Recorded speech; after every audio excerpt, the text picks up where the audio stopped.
Ayali serial இன்னைக்கான எபிசோட்ல என்ன நடக்க போகுதுன்னு ரொம்ப சூப்பரான ஒரு ரிவ்யூ பார்க்கலாம் வாங்க. என்னோட ரிவ்யூ பிடிச்சிருந்தா லைக் பண்ணுங்க. இந்திராணிக்கு அயலி மேலே பயங்கர கோவம். எதுக்காக அந்த செழியனுக்கு சப்போர்ட்டாக பேசினா, நம்மக்கிட்ட இவ ஒரு வார்த்தை கூட பேசலையே அப்படின்னு அதை பற்றியே யோசிச்சுக்கிட்டு இருக்க. இன்னொரு பக்கம் கபிலனோட அம்மா வந்துட்டு அயலிக்கு கால் பண்ணுறாங்க. ஆனால் அதை பார்த்த செல்லம்மா அந்த காலை கட் பண்ணி விட்டுருவாங்க. அதுக்கப்புறமா ஜமுனாக்கு கால் பண்ணி கபிலனோட அம்மா வந்து பேசுகிறாங்க. ரொம்ப கோவத்தோடு பேசிகிட்டு இருக்கும் போது டக்குன்னு இந்திராணி மொபைலை வாங்கி நம்ம எல்லாரும் ஷாப்பிங் போகிறோம், அதனால் நீங்கள் வீட்டில் இருக்கிறவங்க யாரும் ஒருத்தர் கூட மிஸ் ஆகக்கூடாது, எல்லாருமே ஷாப்பிங்க்கு வரணும் அப்படின்னு சொல்லிட்டு ஃபோனை வைக்கிறாங்க. உடனே செல்வநாயகி கேட்குறாங்க, எதுக்குமா நான் இவ்வளோ கோவமாக பேசிகிட்டு இருக்கேன், நீ என்னடா ஷாப்பிங்க்கு வர சொல்கிற அப்படின்னு சொல்ல, அவங்கள ஃபோனில் எல்லாம் கேட்கக்கூடாது, நேரில் தான் கேட்கணும், எல்லாரும் ஷாப்பிங் வரட்டும், அப்போ பார்த்துக்கலாம் அப்படின்னு சொல்கிறாங்க. இவங்க எல்லாரும் ஷாப்பிங் போகிற விஷயம் அயலியோட டீமுக்கு தெரிய வருது. அதனால் உடனே இதை பற்றி அயலிக்கு இன்ஃபார்ம் பண்ணுறாங்க. உடனே நம்ம ஆக்ஷனில் இறங்கி ஆகணும், எப்படியாவது அந்த ப்ரூஸ்லேயே நம்ம பிடிச்சாகணும், உயிரோட பிடிச்சாகணும் அப்படின்னு அயலிக்கு ஆர்டர் போடுறாங்க. இன்னொரு பக்கம் அயலியோட வீட்லேயும் எல்லாரும் வந்து ஷாப்பிங்க்கு கிளம்புறாங்க. ஆனால் வீட்டில் நகைங்களா இருக்குது, கல்யாண நகைங்களா இருக்குது, அதனால அயலி அதை பார்த்துக்கிட்டு வீட்டில் இருக்கட்டும், நாம் எல்லாரும் ஷாப்பிங்க்கு போகலாம் அப்படின்னு சொல்லி அயலியை மட்டும் வீட்டில் விட்டுட்டு மற்றவங்க எல்லாரும் ஷாப்பிங்க்கு போகிறாங்க. அவங்க அப்படி ஷாப்பிங்க்கு போனதுக்கப்புறமா அயலியும் அவங்களோட ஆக்ஷனில் இறங்குறாங்க. நேராக இந்திராணியோட வீட்டுக்கு போகிறாங்க. அங்கே மஃப்டியில் இருக்கிற எல்லா போலீஸ் டீமும் வந்து அசம்பிள் ஆகிடுவாங்க. எல்லாரும் போயிட்டாங்க மேடம், இப்போ நாம் அவனை பிடிச்சாகணும் அப்படின்னு எல்லாரும் வந்து பேசிகிட்டு இருக்காங்க. அப்போ அயலி முதல்ல நான் உள்ளே போகிறேன் அப்படின்னு சொல்ல, அப்போ சிவா வந்துட்டு நானும் உள்ளே வரேன் அப்படின்னு சொல்கிறாங்க. வேண்டாம், எல்லாரெல்லாம் உள்ளே போக வேண்டாம், இங்கே ஃபுல்லாகவே வந்து ரெசிடென்ஷியல் ஏரியா, அதனால் நம்மள மேலே ஏதாவது சந்தேகம் வந்துச்சுன்னா அவ்வளோதான், மொத்தமாக சொதப்பிடும், அதனால் நான் மட்டும் உள்ளே போகிறேன், ஒரு குறிப்பிட்ட நேரம் கழித்து நான் வெளியில் வரலன்னா அதுக்கப்புறம் நீங்கள் வாங்க அப்படின்னு சொல்லிட்டு அயலி உள்ளே போகிறாங்க. இன்னொரு பக்கம் ப்ரூஸ்லி எப்படியாவது நாம் இங்கேருந்து தப்பிக்கணும் அப்படின்னு சொல்லிட்டு அங்கேருந்து வந்து வெளியில் ரூமை விட்டு வெளியில் வந்துட்டு இருக்காரு. அயலிக்கு கரெக்டாக வந்துட்டு அந்த கதவு கிட்ட போய் நிற்கிறாங்க. ஆனால் கதவு ஓப்பனில் தான் இருக்கும். டக்குன்னு ஓப்பன் பண்ணுறாங்க. ஓப்பன் பண்ணிவிட்டு துப்பாக்கி வச்சுக்கிட்டு உள்ளே வர ரொம்ப கேஷுவலாக ப்ரூஸ்லி வந்து மாடிப்படியிலேருந்து இறங்கி நடந்து வராங்க. டக்குன்னு அயலியை பார்த்ததுமே அப்படியே மெல்லமாக வந்து தப்பிச்சு ஓடலான்னு கீழே இறங்கி வரும்போது அங்கே இருக்கிற ஒரு பொருளை வந்து காலால் தட்டி விட்டுருவாங்க, கீழே விழுந்துடும். அந்த சத்தம் கேட்டு டக்குன்னு வந்துட்டு அயலி திரும்பி துப்பாக்கியை வந்து அவங்க பக்கமாக நீட்டுறாங்க, ஹேண்ட்ஸ்அப் பண்ண சொல்லி சொல்கிறாங்க. அதே மாதிரியே வந்துட்டு ப்ரூஸ்லி வந்து மாட்டிக்கிறாரு.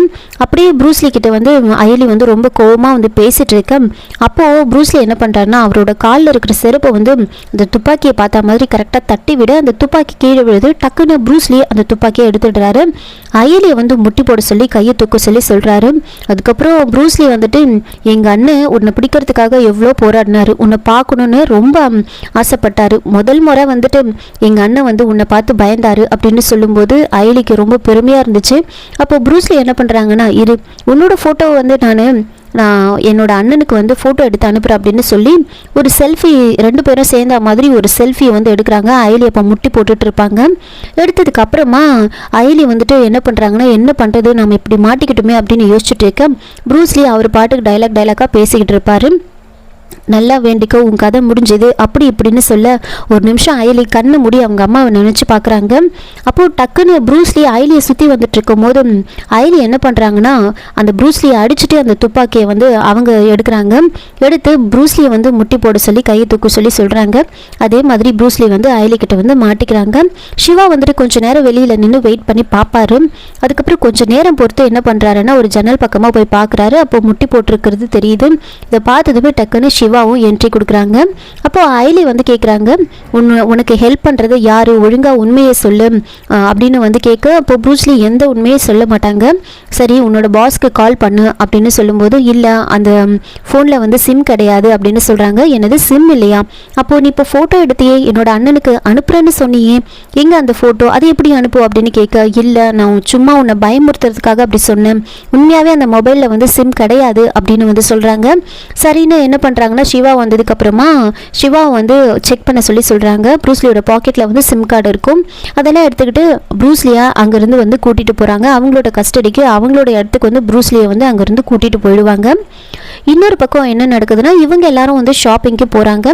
அங்கே இந்திராணி வந்துட்டு ரொம்ப கோவத்தோடு நின்றுட்டு இருப்பாங்க. ஒரு பக்கம் கபிலன் வந்து இவன் தப்பிச்சானா இல்லையான்னு தெரியலையே, சரி நம்ம கால் பண்ணி பார்ப்போம் அப்படின்னு கால் பண்ணுறதுக்காக மொபைல் எடுக்கிறாங்க. உடனே இந்திராணி வந்துட்டு யாருக்கு கால் பண்ணுற அப்படின்னு கேட்க, இல்லை ஃப்ரெண்டுக்கு அப்படின்னு சொல்ல, உனக்கு என்ன வர இடத்துலலாம் உன் ஃப்ரெண்டுக்கு தான் கால் பண்ணணுமா, அமைதியாக இரு அப்படின்னு சொல்லி இந்திராணி வந்து கபிலனை திட்டவே கபிலனை வந்து கால் பண்ணி பார்க்க மாட்டாங்க. அதுக்கப்புறமா ஜமுனாவோட ஃபேமிலியிலேருந்து எல்லாரும் வராங்க. கார்லேருந்து ஒவ்வொருத்தராக இறங்க இந்திராணி ரொம்ப ஆர்வமாக அயலி வராங்களா இல்லையான்னு பார்த்துக்கிட்டே இருக்காங்க. அயலி அங்கே வரலன்னு தெரிஞ்சதுமே இந்திராணிக்கு பயங்கர கோவம். என்ன இது, நான் வந்து அயலியை கூட்டிகிட்டு வரதுன்னு சொன்னேன், இவங்க கூட்டிகிட்டு வரலையே அப்படின்னு ரொம்ப கோவத்தோட இருப்பாங்க. இப்போ எல்லாரும் வந்து கேஷுவலாக வந்து பேசுகிறாங்க. வாங்க ஷாப்பிங்க்கு போகலாமா அப்படின்னு கேட்க, இப்போ இந்திராணி வந்துட்டு நில்லுங்க, எங்கே உங்கள் மூத்த பொண்ணு அயலி எங்கே அப்படின்னு கேட்டதுமே எல்லாரும் வந்து ஷாக் ஆகுறாங்க. என்ன சொல்கிறீங்க, இல்லை வீட்டில் நகைங்களாம் இருக்குது, கல்யாணத்துக்காக எடுத்த நகைங்களாம் இருக்குது, அதனால் வீட்டில் ஒருத்தர் இருக்கணும் அப்படின்றதுக்காக நாங்கள் அயலியை வீட்டிலே விட்டுட்டு வந்துட்டோம் அப்படின்னு சொல்ல, என்ன பேசுகிறீங்க நீங்கள், நான் என்ன சொன்னேன், வீட்டில் இருந்து ஒருத்தர் கூட மிஸ் ஆகக்கூடாதுன்னு சொன்னா இல்லையா, என்ன நீங்கள் எப்படி பண்ணுறீங்க அப்படின்னு கோவமாக பேசுகிறாங்க.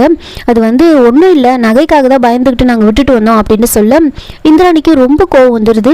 இதை பற்றி தெரிஞ்சுக்கலாம், செழியனை பற்றி தெரிஞ்சுக்கலாம், செழியனுக்கும் அவளுக்கும் என்ன சம்மந்தம் இருக்குன்னு தெரிஞ்சுக்கலான்னு பார்த்தா இப்போ அவளே வரல அப்படின்னு ரொம்ப கோவப்பட்டு உடனே என்ன சொல்கிறாங்கன்னா, இங்கே பாருங்கள், நீங்கள் வேணால் ஷாப்பிங்க்கு போங்க, எங்களுக்கு ஒரு முக்கியமான வேலை இருக்குது, அதனால் நாங்கள் கிளம்புறோம் அப்படின்னு சொல்லிட்டு எல்லாரும் வந்துட்டு அங்கேருந்து கிளம்பிடுறாங்க. இந்திராணியோட ஃபேமிலியிலேருந்து மொத்த பேரும் கிளம்பிடுவாங்க.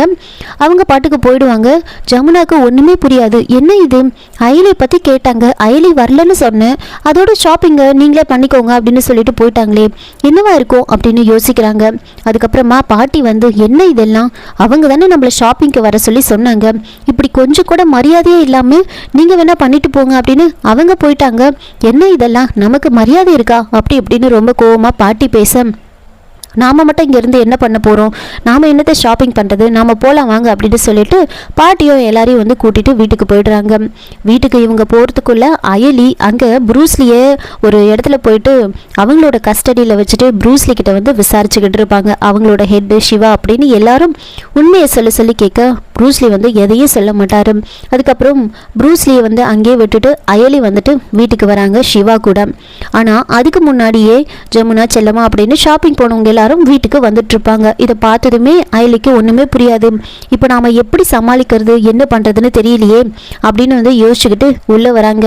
ஜமுனா அயலியை பார்த்ததுமே, வாங்க மேடம், உங்களை வீட்டில் இருங்க, வீட்டை வந்து பாதுகாப்பாக பார்த்துப்பீங்க அப்படின்னு உங்களை விட்டுட்டு போனால் நீங்கள் எங்கே வெளியில் போய் சுற்றிட்டு வரீங்க, நகையெல்லாம் இருக்குது, பொறுப்பாக இருக்கணும், எங்கேயும் போயிடக்கூடாதுன்னு அவ்வளோ தூரம் சொல்லியும் நீ இப்போ எங்கே போயிட்டு வர அப்படின்னு அயலியை நிற்க வச்சு கேள்வி கேட்குறாங்க. இன்னொரு பக்கம் செல்லம்மா கல்யாணத்துக்காக எடுத்த நகைகளெல்லாம் எடுத்துகிட்டு வந்து அயலியோட ரூமில் வந்து வச்சுருப்பாங்க.